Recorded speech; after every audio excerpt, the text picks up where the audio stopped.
We are talking here from PUC in São Paulo, Brazil. And before starting, I would like to thanks a lot for the invitation to be part of the Around the World conference. And also I would like to thanks Oliver, Maureen, and Claire because they were very patient with technical configurations and all sorts of difficulties that we had setting up a connection between both networks, between our network here in the university at PUC in São Paulo and the one in Alberta. And I also decided to use this as a motivation for an opening statement. I'm going to talk a little bit about the general topic of surveillance and privacy before giving the word to Fabio Fernandes, who is right now in my side here and who's going to be the main speaker for this part of the session. But the first thing that came to my mind when we had all these difficulties is how this set of permissions and authorizations and all these protocols that allow networks to either connect or not, and how the necessities of security and privacy within the network in our university, they somehow mirror what is happening with networked culture.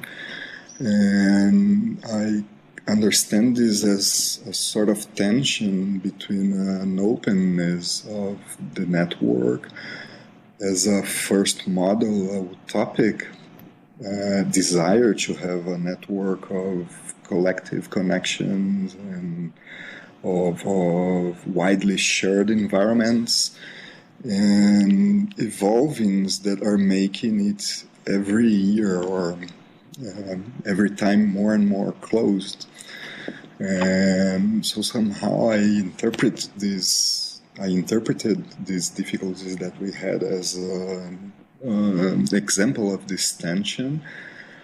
And I would like to input some data about it also, because this is a topic that interests me, since even if I'm not a researcher of topics related explicitly to privacy and surveillance, I think this idea of how an open network and a closed one is a big part of what I have been researching, and since I was interested in remix culture and all these kind of ancient subjects of the first time of digital cultures and that are not so central anymore.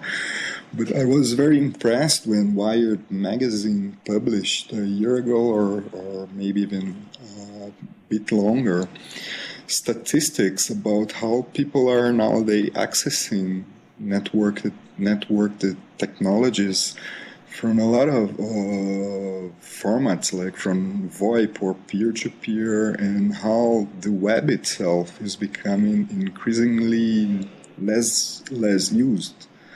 And their numbers point actually to 23% of access through web connections. And somehow this can be thought of as a process of subtle privatization of the network. And people are not really aware of how this sort of decisions of, for example, the decision of accessing our networks from an app or from programs or from systems that are ruled by corporations instead of more open or more public, let's put it this way. They are a subtle form of shifting away from this utopic initial ideal, and somehow they transform the logic of digital culture on a mixture of mass communications, of audience, and with the more open or shared or collective formats.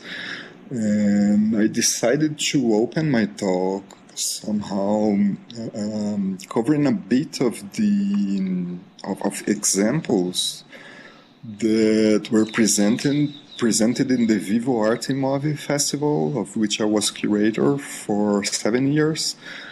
And we showed a lot of artistic projects that dealt with topics of surveillance of privacy and things that are maybe more well-known or not so well-known. And also I'm going to present a little bit about the research of Lucas Bambosi, which is an artist that is probably the one who is investing more energy in discussing topics of surveillance and privacy within this scene of net art and mobile art in Brazil. And I'm sorry to ask it in public, but Claire, can you change to the next image, please?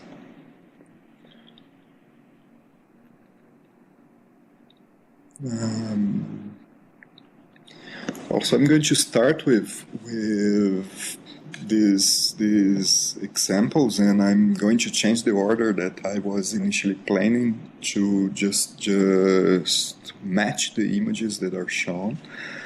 And my idea was to actually present Jonah Brooker-Cohen's and Mark Shepard's works before, but I see that we have now on screen installation by Lucas Bambosi, which is called Metaphor Walls. And so I'm going to start with this one. This is a project that he has done in the year of 2000 in Brazil in an institution called Passo das Artes. And it's an interactive video installation where the audience can see images from a fictional observer who is spying on a woman through a window. And as they move in the direction of the projection, as they get closer to the screen, there's a sense-based technology that changes the video. And this way she slowly gets aware that she's being spied or that someone is observing her, and then she starts to react to that. Can you change to the next image, Claire, please? So this is, I think this is stage number 3. Can you go to the next one? And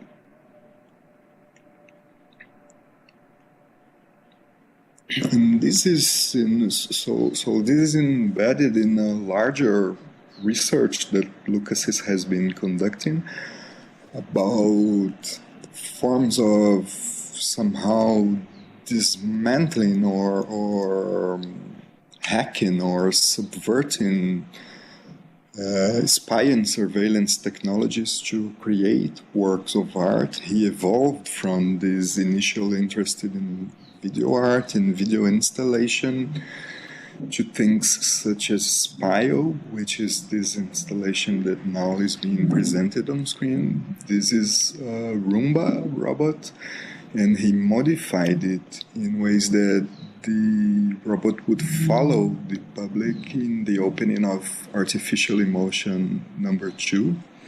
This is the biennial of electronic arts in Brazil.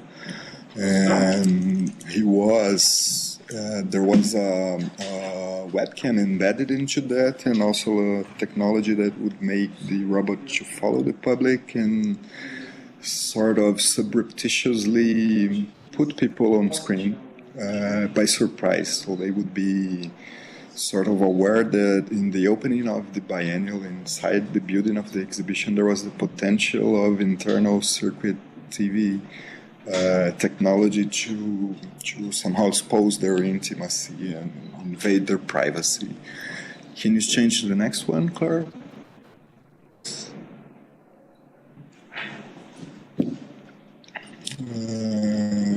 So this is another project by Lucas. It's Metaphor Walls. This is a net art experience that he's done. And this was dealing with spam and how it's kind of a Web 1.0, if we can call it this way, a Web 1.0 era project, but it deals with how patterns of navigation and information recorded in cache and these kind of things would expose people to unrequested spam and a lot of things related with, let's say, with sexual content, but also things that were the ancestral of Google AdSense or this kind of online advertisement available on social networks where people are surprised by learning that some invisible technology is aware of his patterns of behavior and his preferences and communicating with him, addressing him in ways that shows that that this technology has much more information about him than he would think it would. Can you change to the next one, Claire, please? Well, this is from the same project, so maybe next image.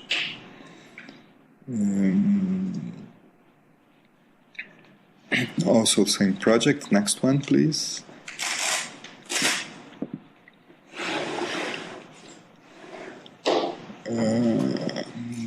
Well, it's kind of... There are some of them seem to be missing, so I'm going to just explain the next set of examples. And those are projects that were presented in the festival that I was curator of. First one is Mark Shepard's survival kit in the sentient city, actually, sorry. And he has been developing a set of technologies such as underwear that can sense the presence of, let's say, RFID in public space or other sorts of surveillance technologies. And by vibrating, they can let people know that they were detected by this sort of surveillance networks, or even counter-information devices, such as modified mugs, for example, that allow people to establish peer-to-peer connections while traveling in the subway so that they can exchange information, being sure that they are safe, that there's no technology of detection, that there's nothing appropriating that information or that conversation for whatever means that you might think of. So this is, in a way, these sort of projects that have been developed in Brazil in this context of either in exhibitions that address questions of surveillance and privacy, or also in the case of Lucas is an example of an artist that has been dealing with that. And I'm using this as sort of creating a context for Fabio to discuss a little bit in depth. And he's going to talk about what he's been describing as dealing with times of total surveillance, and he's trying to ask the question if we are in a way building our own panopticon. And I know that he's going to present a lot of books and TV series to discuss how media and marketing are fomenting a culture of surveillance. So I know that he's going to give further input about it, and then we can come back to debate some of the ideas or have questions via Twitter or from the audience or whatever.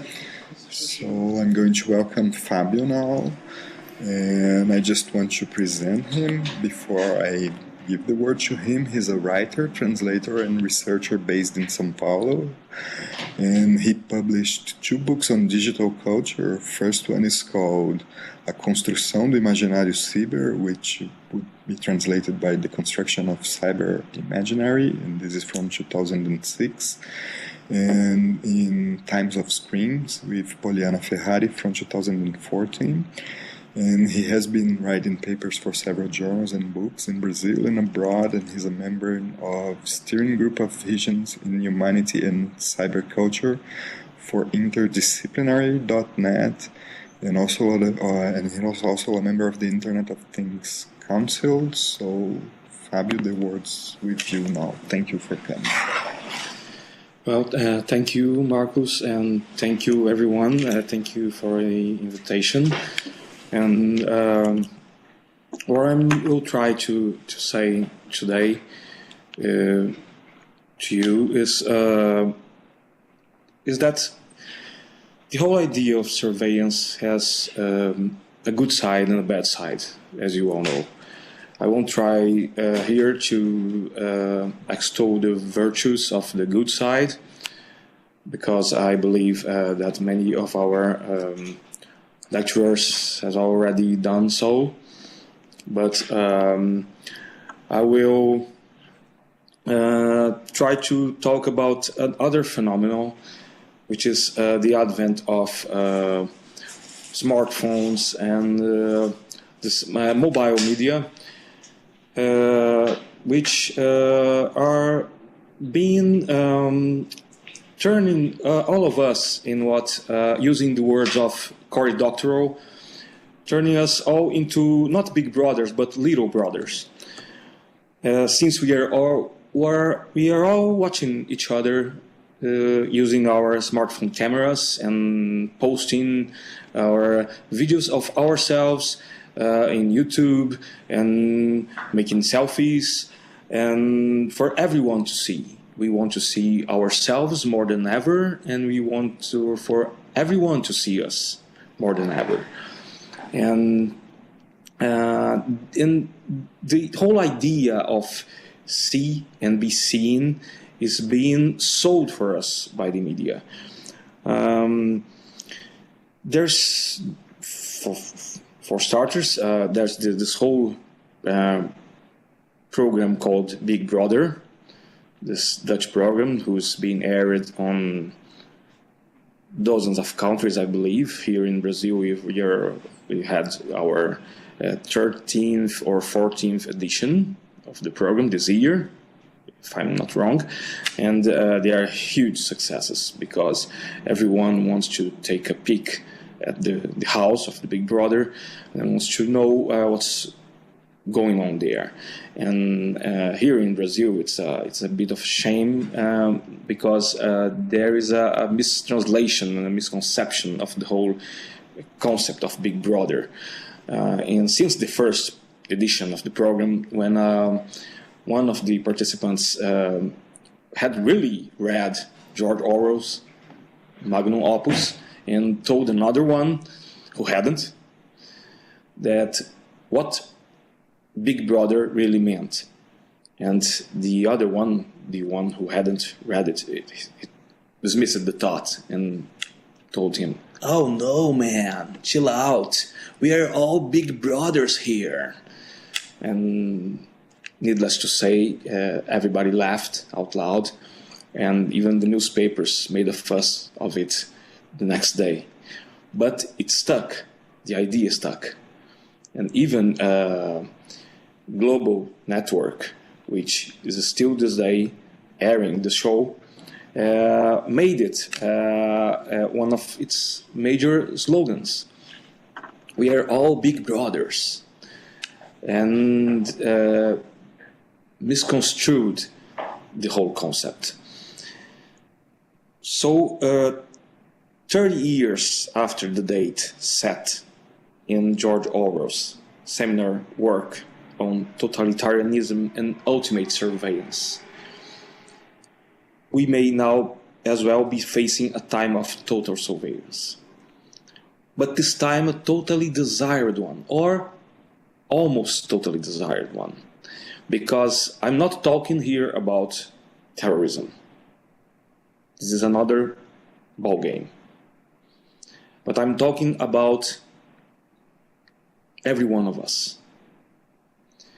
We have a saying that I'm sure that's the same, is almost the same in English, that if you had nothing to hide, you don't need to have fear. Okay, suppose I don't have anything to hide. But I don't want to be watch it 24 hours a day. I really don't. I simply don't want to. And I don't have anything to hide. What's the big deal? What's the problem? And this is the problem with totalitarian states. They will accuse you of having something to hide, no matter what. Even if you are thinking of not only of politics, but of sex, of gender, of football or soccer, religion, things that matter to you and to you only. I will repeat, we are not talking about terrorism here. Terrorism is just the name of the game right now. I'm not dismissing it. I'm not saying it's not important to discuss terrorism and surveillance in the case of terrorism. But what I'm trying to tell you is, I would like to have the video here, but unfortunately I couldn't bring it. But let me illustrate with a scene most of you probably are too familiar with. In episodes of series like CSI, for example, too often the members of the unit get to the crime scene and asks for the deli or the museum manager to, I want to see the tapes. And he points to the blinking telltale sign of the camera saying, I'm sorry, but it's not working. And the Wilson of someone else tells him, but the lights are working. But that's just to fool the potential thieves because the camera is broken or we don't have the tapes, etc., etc., etc. And this is very much like Jeremy Bentham's 18th century panopticon. You have a surveillance system, but you don't know if anybody is watching you, really. And here in Brazil, at least, we can say we've been having too much of this medicine lately. Surveillance is being used as one of the tools for elections, for instance. But we have been presented with tons of imagery in YouTube and in television of people being tortured, being killed. Recently, a housewife in a very poor region of São Paulo was lynched by a mob because she was accused of witchcraft. This is not a joke. Witchcraft in early 21st century. And she was lynched, stoned, and severely beaten. And when she got to the hospital, she was already dead. Everything was filmed by passers-by via their smartphones. But according to some of them, who were interviewed by the police, there's nothing they could do because if they interfered, they would be stoned and beaten as well. Maybe not. We will never know. But one thing that we are still wondering ourselves here is where were the police? Because the whole beating took half an hour, according to the recordings, 30 minutes. Give or take. And this is happening a lot in Brazil. Not lynching mobs, but sometimes we have fist fights, hold-ups, and various situations of kidnappings and situations that people can film, and people are effectively filming them with mobile cameras. But the police either isn't getting there to help anyone, or the police is already there and is not capable to do anything. So I ask myself, and I ask you, what good is surveillance for in this case? Is it surveillance after all, or is it pure ego, pure a selfish way to film things in order to show yourself or show people around you that you filmed something that will make history, even if it's the dark side of history? This is what we could call the glamorization of surveillance. I've mentioned CSI, but I could as well mention another program, this one a program far more interesting in my opinion, which is Person of Interest, which really touches a nerve in the surveillance case, but also the same thing. This show focus on the at least on the first episodes on terrorism, but also on helping the average Joe or Jane. They are trying to Finch and Reese, the protagonists, are trying to help everyone who is excluded from the machine, from the AI program of terrorism intervention. And adding some glamour, it's a harsh, manly glamour, but even so, we are sold the idea that even if they are the white hats against the black hats of the government in this case, the thing is, how do you use surveillance? I would want to say maybe one more thing or two. When you think about there's a good way of doing things and there's a bad way of doing things, I can't stop thinking about two fundamental thinkers of technology in the world today, who were Martin Heidegger and Wilhelm Flusser. And both Heidegger and Flusser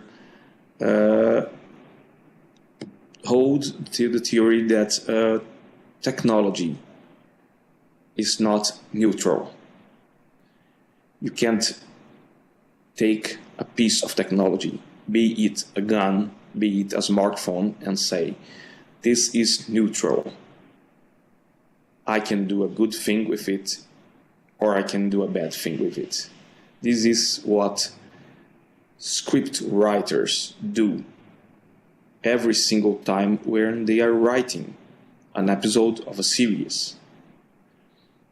I happen also to be a script writer, so I know a thing or two about the process. This is called stereotyping, to say the least.